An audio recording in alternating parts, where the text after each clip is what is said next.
Baik, teman-teman semua yang saya hormati, pertama tanggapan saya terkait dengan statement Saudara Oya Abdul Malik selaku kuasa hukum baru dari Saudara Fadil Al-Fajar Bajideh, serta tanggapan saya terhadap statement dari Saudara Martin Bajideh dan Saudara Bintang Bajideh ketika hari Kamis kemarin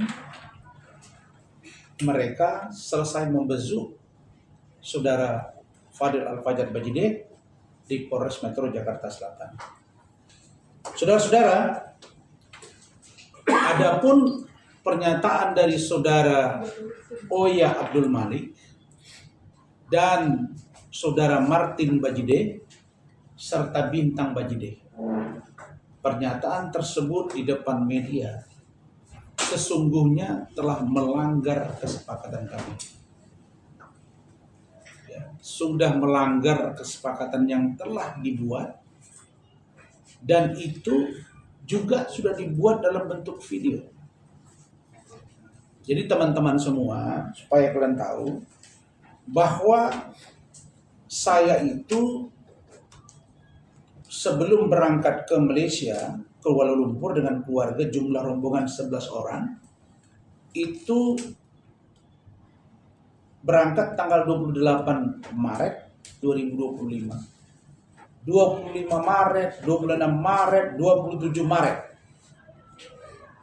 3 malam berturut-turut Pak Umar, Martin, Bintang. Itu tanpa saya tahu, tiba-tiba mereka sudah ada di depan rumah saya. Ini faktanya, begitu ya. Dan ini dilaporkan oleh ajudan ke saya, Rizky. Pak, saya baru diinfo oleh security dan juga Pak Martin, katanya Pak Martin dan Pak Umar ada di rumah. Saya itu hampir setiap malam pulangnya larut karena ada pekerjaan. Dan saya beritahu kepada Rizky selaku ajudan, tolong beritahu Martin agar menunggu saya. Dan mereka memang berniat menunggu saya.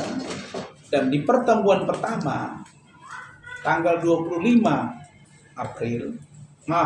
Maret, mereka bertemu saya lebih kurang jam 23.30. Jadi setengah 12 malam baru saya sampai rumah.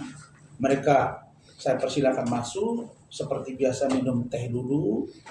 Kemudian mereka juga ada bawa kue-kue ya kalau saya nggak salah. Terus saya dengan Ibu Ade, dengan ajudan dan semua tim yang ada di situ menyaksikan. Di situ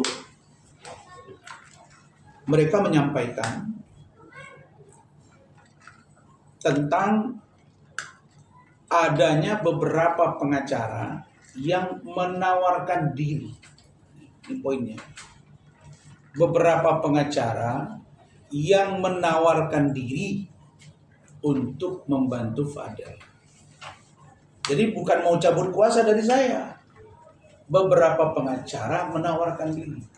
Dan kata-kata ini tidak saja disampaikan tanggal 25 Maret 2025 itu, tapi juga ketika saya juga sudah memegang kasus Fadil dan begitu viral. Karena itulah ketika pertama kali mereka datang ke rumah saya, menangis, Ibu Titin juga ikut menangis, Pak Umar juga, Martin, Bintang, Fadil, plus 5 pengacara yang lama yang bergabung ke kantor saya, itu sudah kita wanti-wanti dan kita sudah punya SOP sendiri sekarang.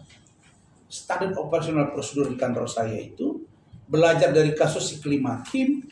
Kami tidak mau lagi hanya sekedar tanda tangan, tapi disertai dengan cap jempol. Kenapa cap jempol? Belajar dari kasus si Klimakin yang tanda tangan tapi mengaku tidak memberi kuasa. Dan akhirnya bersidang di pengadilan. Karena itu, ketika pertama kali memberi kuasa ke saya, itulah yang saya sebut, kalau mau jadi klien saya, harus tanda tangan dan cap jempol. Begitu juga dengan tim hukum saya.